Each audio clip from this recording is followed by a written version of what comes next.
สวัสดีทั้งน้องโอยืนให้กำลังใจบอแซนเนาะพอดีว่าน้องเพิ่นกับไทยแล้วไปงานหนึ่งเนาะตัวนี้เป็นงานของบอแซนกับบอสรีวันนี้พี่น้องเลยโอ้วันนี้ก็ถือว่าได้จักให้ก็มื้อนี้3ให้ครึ่งหนึงเนาะจากตีเป็น3ให้นะเนาะเพราะว่าเพิ่นถ่ายไว้แล้วเด้ถือว่า3ให้บักใหญ่พี่น้องเนาะเว้นให้น้อยเด้เจ้าเนาะเมื่อนอนยามคืนนี่ว้ายรับดีปานยังพี่น้องเนาะเบ็ดบิดชิงกันโอ้ยสบายเลยเริ่มนั่งยุ่งเลยพอแทนกันดินแห่บ่คือมีแต่ดินแห่เนาะเป็นแท้นี่มันไปมันคืออยู่มันอยู่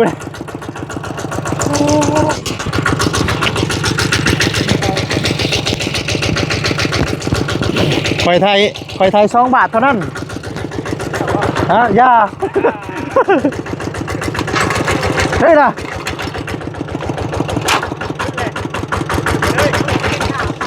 โอ้ย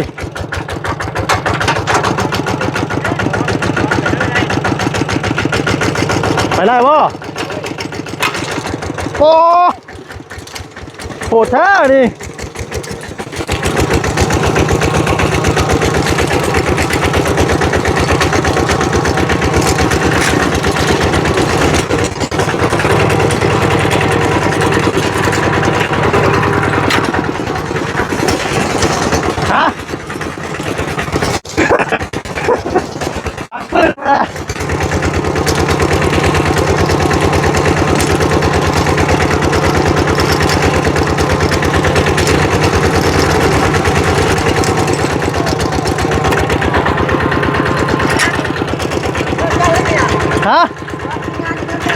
มันคอยว่า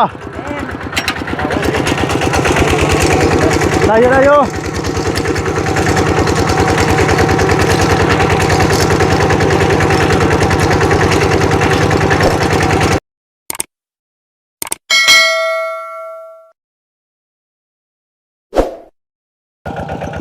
พี่น้องเอ้ยเนาะตัดภาพมาในกะเป็นให้สุดท้ายเนาะพี่น้องเนาะก่อนปิดจ็อบพี่น้องเอ้ยเนาะกราบทักทายสบายดีเด้อพี่น้องเด้อเนาะสบายดีพ่อแม่พี่น้อง FC ผู้สุขคนพี่น้องเนาะสบายดีเด้อพี่น้องเด้อเนาะกะสิมาไถหน้าซอยของทางบ่เซนพี่น้องเอ้ยเป็นหน้าลุงเนาะ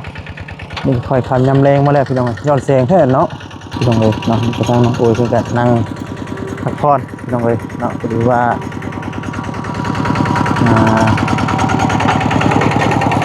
จะเข้าไทยพี่น้องเลยตัวติดตามเบิ่งน้ำกันพี่น้องเลยเนาะคือตอนนี้กับทั้งบอสเซนคนไทยจะเลี้ยวให้นี่เนาะจะสิพากันกลับพี่น้องเนาะเมื่อเฮือนแล้วก็พาน้องเป็นมือซุ่มพี่น้องเนาะเป็นไรบันลมหมักเงี้ยวเป็นไรพี่น้องเลยเนาะเ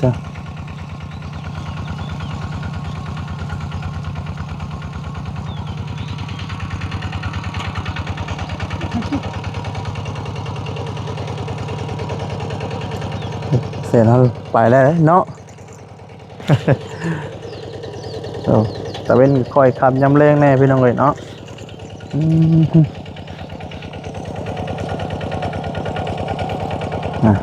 ทางบาเซนเนาะพี่น้องเลย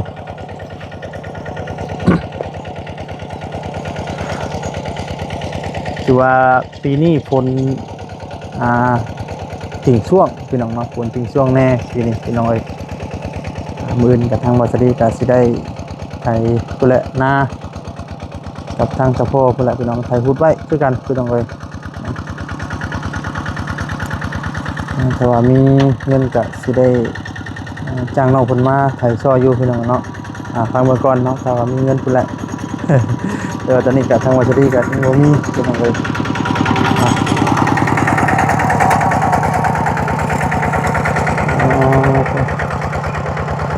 เห็นได้ว่าแสนลังปึ้งนะบ่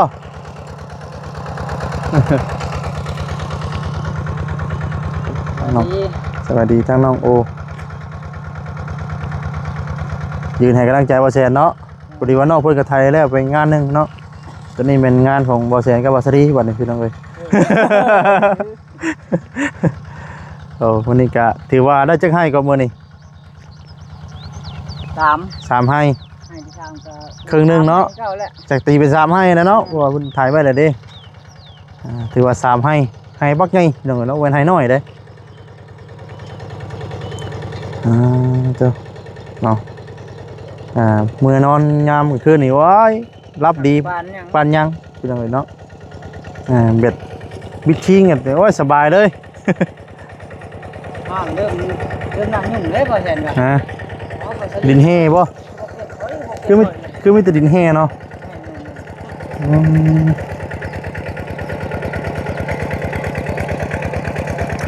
มาใกล้ๆคือน่ะชิวๆได้ โอ้ให้แล้วน่ะ ฮะ ให้แล้วบ่จักบ่ ให้บ่ยัก ว่าเสียเอาให้แล้วบ่จักนี่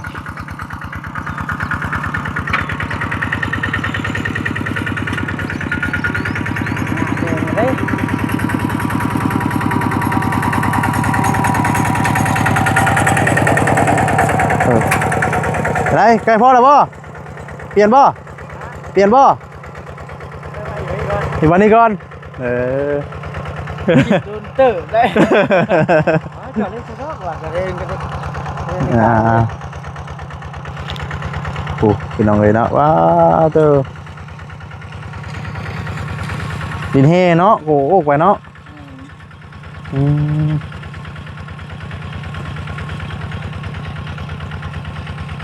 อยู่หุ่นอยู่หน้าบาชารีกับดินเฮใช่ไหมดินเฮดินดากเลยเฮดินดาก ใครย่างได้นั่น เห็น ถ่ายจนมือโพงกูเลย ตำเดียวอ่ะ นิ่นน้ำทั้งยุกทั้งนิ่นว้ากลับไปกลับมาล่องเดียวไทยซองเทื่อผู้มันบวเข่าเด้กลับมา ใช่ไทยอยู่ ไทยคือเขา ดีเนาะ เห็นมันเข่งเด้เดี๋ยวคำอ้อนที่เกิดคักแด้ ทำมีน้ำนี่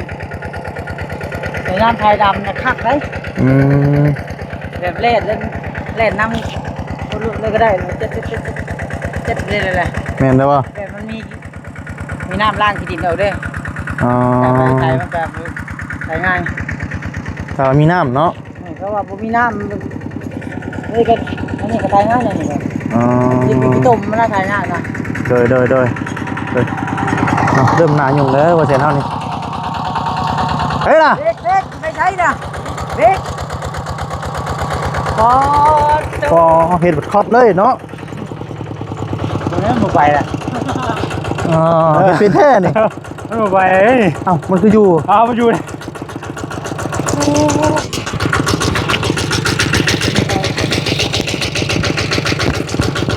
คอยไทย2 บาทเท่านั้นฮะย่าเฮ้ยล่ะ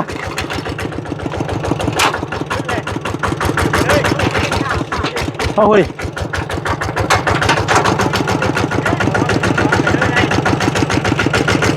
ไปได้บ่โอ้โหดแท้ดิ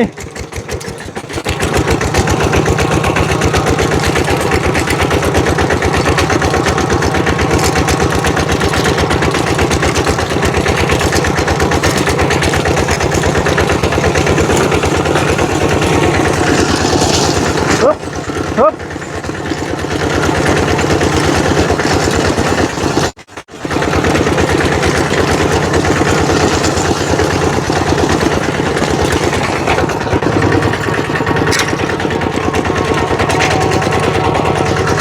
น้องเอ้ยเนาะ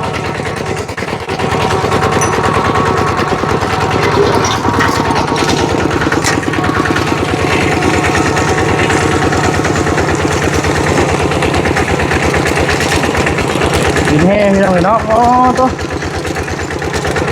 แต่กับดินแห้ที่ว่าปนชายนำ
พี่น้องเลยอ๋อเริ่มหลักปืนแล้วพี่น้องเนาะ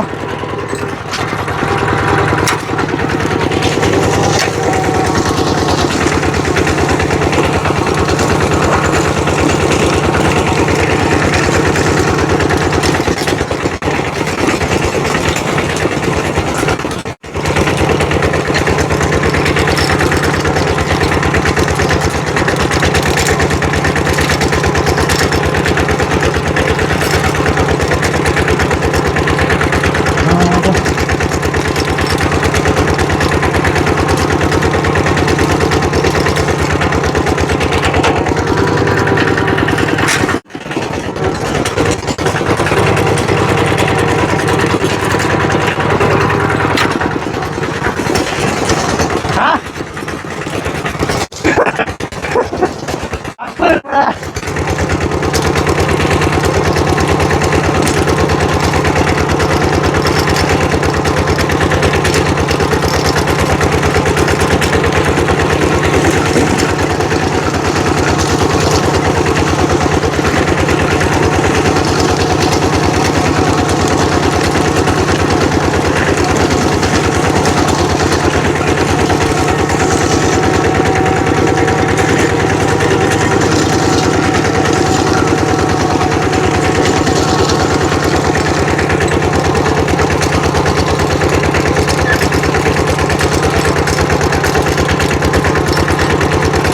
ฮึบ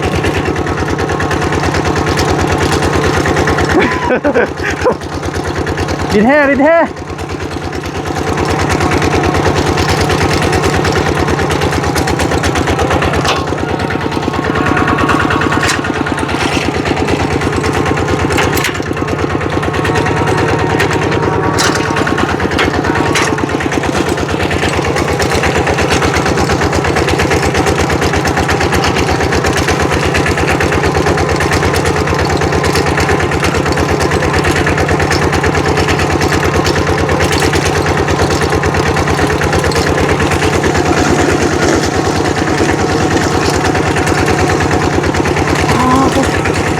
หลังพึ่งไปพี่น้องเลย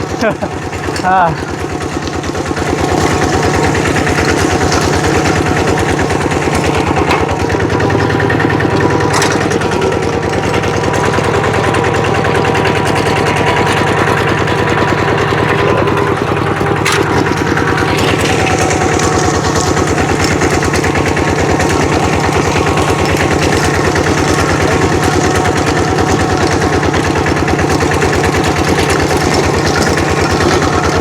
ดินแท้พี่น้องเลย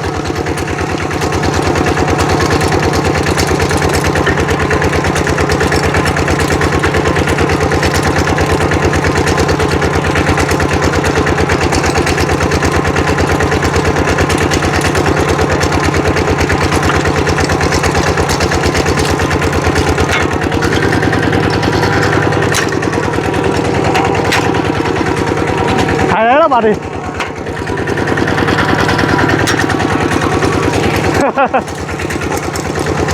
ฮะไม่ยุ่งเลย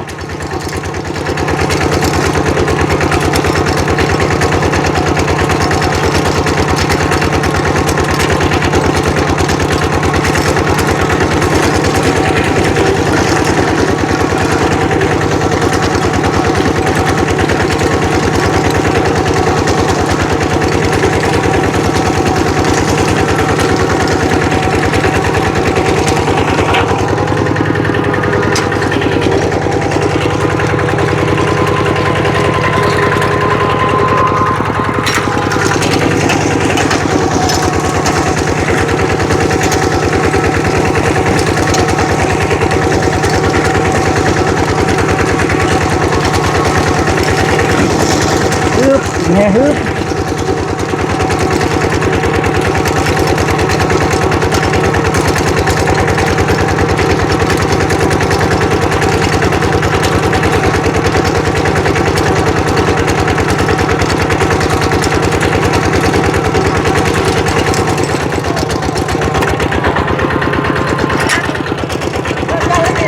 ฮะมันคอยว่าได้อยู่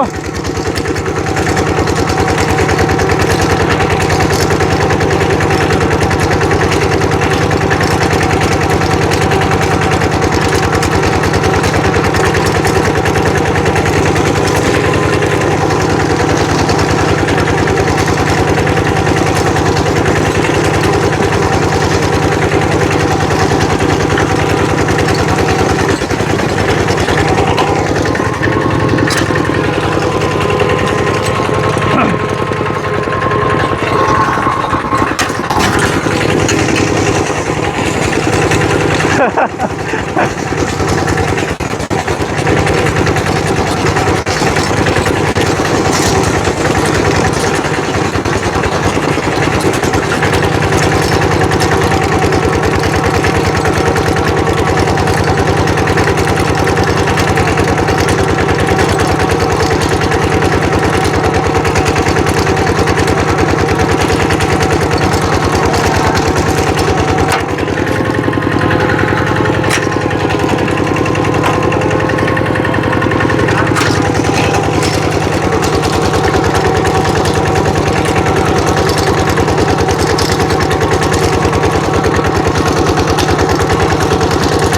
่น้องเลยเนาะเป็นภาพบรรยากาศไปนั่งกันพี่น้องเลยหอบเติมได้พี่น้องเลย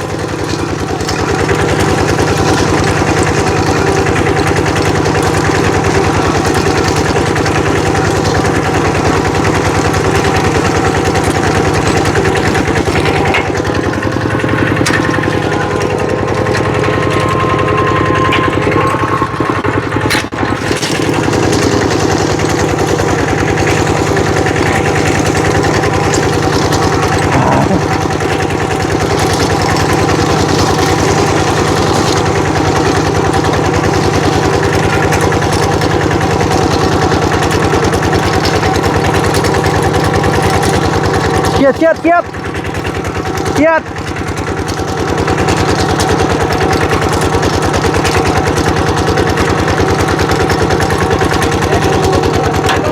ฮะไหนก็ยังไงก็ยังวะ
มันเจิด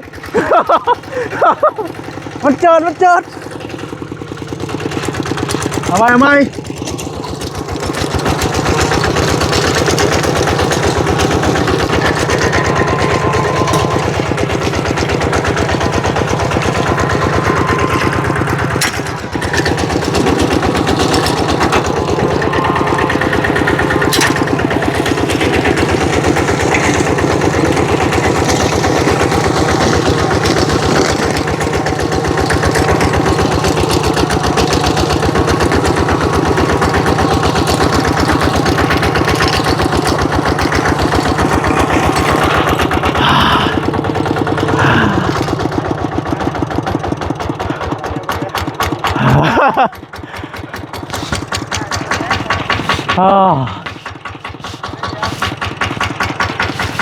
เราไว้จัดการ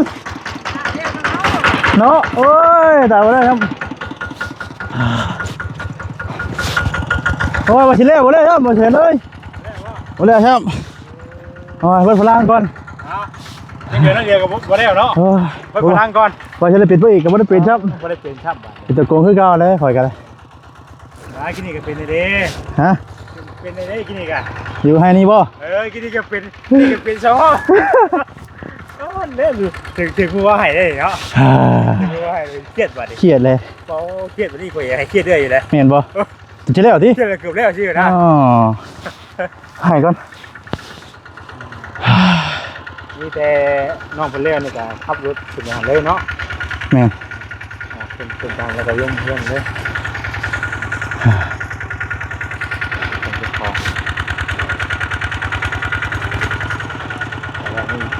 โอ้ตอนวนที่นี่นะมันอวยลายแล้วแม่โอ้ให้นี่เลยให้ลุมนะตัดลายดีได้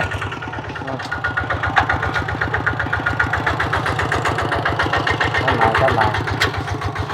โอ้เอาเถอะมองนี่คิดให้ลายมองหินเนาะกินให้ลายขนาดดีมันเข่าชั้นนี่ดิว่าอยู่หน้าข่อยเต็กได้คมดีได้คมดีแน่นต้นไปเลยต้นหอยต้องแรงกูนั่นละคืออย่างสิ้นอีกแล้วตะกี้ข่อยไทยให้นั่นกับแกนนี่กันนะแกนขึ้นรถเลยตีลอยเลย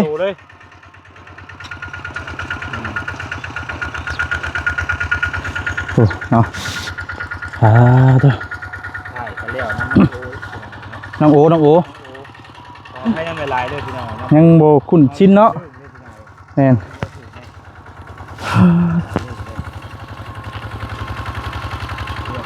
เก็บงานเนาะเดี๋ยวน้องโอขึ้นเลยพูดเลยไปเก็บอุปกรณ์เท่ากันเลยพี่น้องเลยแต่เป็นตัวโต๊ะดินพี่น้องเลยเนาะโอ้ตัวจิรับขอบฟ้าเลยเอาไว้ตายตรงไหนเด้อโอ้พี่น้องเลยเนาะ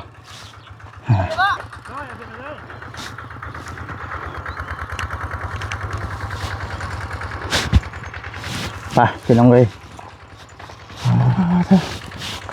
เร็วประมาณ6:10 นาทีไปพี่น้องเลยกะสีประมาณนี้ถ่ายขึ้นไหนเลยถ่ายขึ้นไหนเลยจะไหนก็เชื่อถ่ายขึ้นเก้าเหรอนะจะไหนก็ถ่ายขึ้นเก้าถ่ายเลย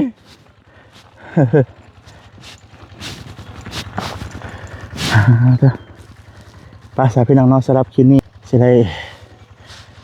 ขอจบคลิปซะก่อนพี่น้องเลยผิดพลาดจังใดขอโทษขออภัยด้วยพี่น้องเด้อเนาะฝากเป็นกำลังใจนะกำลังใจคนพี่น้องเลยลำลาไปก่อนเนาะฝากกดไลค์กดแชร์คือเก่าคือเดิมเนาะลำลาไปก่อนเด้อพี่น้องเด้อเนาะสบายดีพี่น้องเลย